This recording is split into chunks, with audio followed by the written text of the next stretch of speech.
Sorry sir, আসতে একটু দেরি হয়ে গেল। এবার আমরা প্রেজেন্টেশনটা শুরু করি। পিউ, এটা কি?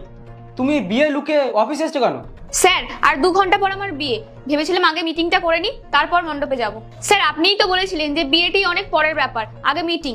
তাহলে আগে মিটিংটা করে নিই, বিয়ে না হয় পরে হবে। হ্যাঁ পিউ, আমি বলেছিলাম কাজটা ইম্পর্টেন্ট, কিন্তু তার মানে এইটা না তুমি বিয়ের ড্রেসে বিয়ের মণ্ডপ থেকে উঠে এসে অফিসে আসবে। কিন্তু স্যার, আপনি তো আমার কাছে আর কোনো অপশনই রাখেননি। আজকেই আমার বিয়ে, আর আপনি আজকেই মিটিংটা রেখেছেন। স্যার, 15 তারিখে আমার বিয়ে, আর ওই দিন আমি আসতে পারবো না। আপনি যদি মিটিংটা পোস্টপোন করে ওটা 16 তারিখে করেন, তাহলে আমি চলে আসবো। পিউ, তোমার বিয়েটা ইম্পর্টেন্ট না আমাদের কোম্পানির মিটিংটা ইম্পর্টেন্ট? তুমি তো ভালো করেই জানো এই মিটিংটা আমাদের কোম্পানির জন্য কতটা ইম্পর্টেন্ট। এই মিটিংটা আমাদের কোম্পানির গ্রোথ লুকিয়ে আছে, আর তুমি এটা কি করে ভুলতে পারো? কিন্তু স্যার, ওই দিনটা খুব শুভ দিন, আর আপনি তো জানেনই বিয়েটা শুভ দিনে করলেই ভালো হয়। স্যার, বিয়েটা এখন আর পোস্টপোন করা যাবে না, তাই আপনি প্লিজ মিটিংটা পোস্টপোন করে দিন। না পিউ, তোমার জন্য যেমন তোমার বিয়েটা ইম্পর্টেন্ট, আমার জন্য আমার কোম্পানির মিটিংটা ইম্পর্টেন্ট। দেখো, তুমি ছাড়া এই মিটিংটা অ্যাটেন্ড করতে কেউ পারবে না, ওই জন্য আমি তোমাকে বলেছি। তুমি এটা কিভাবে ভুলতে পারো?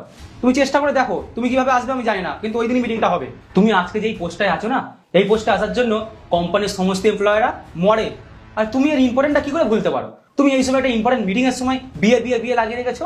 তুমি তোমার এই প্রফেশনাল লাইফটাকে না একটু দাম দাও। আমি তোমাকে আর জোর করবো না। এবার তুমি দেখো তুমি কি করবে। তুমি তোমার কেরিয়ারে ফোকাস করবে, না বিয়ে বিয়ে বিয়ে করে জীবনটাকে শেষ করবে? ঠিক আছে স্যার, আমি 15 তারিখে আসবো। বিয়েটা ইম্পর্টেন্ট না, মিটিংটাই ইম্পর্টেন্ট। স্যার, আপনি এসব ছাড়ুন, বিয়ে না হয় পরে করা যাবে, আগে মিটিং। চলুন মিটিংটা করে নিই। পিউ, তুমি আমার কথাটা তো শোনো। Sir, 1 minute. হ্যাঁ মা, তুমি ব্রাহ্মণকে বলে দাও একটু বসতে। আমার যেতে একটু লেট হবে, আমার মিটিং এখনো শুরু হয়নি। মিটিংটা শেষ হলেই আমি আসছি। পিউ পিউ, ফোনটা রাখো, ফোনটা রাখো, ফোনটা রাখো। দেখো পিউ, আজকে তোমার বিয়ে, আর বিয়েটা কিন্তু খুবই একটা গুরুত্বপূর্ণ জিনিস। তুমি যাও, মিটিং আমি দেখে নেবো। আরে স্যার, আপনি কি বলছেন? বিয়েটা তো ইম্পর্টেন্ট না, ইম্পর্টেন্ট মিটিংটা। তাই আমরা আগে মিটিংটাই করি। ক্লায়েন্ট বসে আছে। পিউ, হ্যাঁ আমি তোমাকে বলেছি মিটিংটা ইম্পর্টেন্ট, কিন্তু তোমার বিয়ে ছেড়ে এইভাবে তুমি মিটিং